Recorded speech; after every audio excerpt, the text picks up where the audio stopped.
সম্পূৰ্ণ উলংগ হৈ দৰ্শকৰ সন্মুখত থিয় হ'ব আলিয়া ভাটে।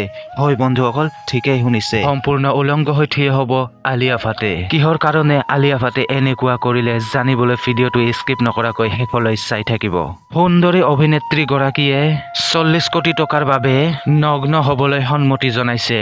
হলিউড এখন চিনেমাত অভিনয় কৰিবলৈ তেওঁ চুক্তিবদ্ধ হৈছে। সেইখন চিনেমাত এটা দৃশ্যত কাপোৰ পিন্ধিবলৈ দিয়া নহ'ব বুলি আলিয়া ভাটক জনাই দিছে পৰিচালকে। অৱশ্যে প্ৰথমতে নগ্ন হৈ অভিনয় কৰাত আপত্তি কৰিছিল আলিয়া ভাটে, কিন্তু বন্ধুসকল 40 কোটি টকা চুক্তিৰ বাবে সম্পূৰ্ণ উলংগ হৈ হটশ্বট দিবলৈ প্ৰদান কৰিছে আলিয়া ভাটে। কিন্তু তেওঁ সচৰাচৰ হট দৃশ্যত অভিনয় নকৰে।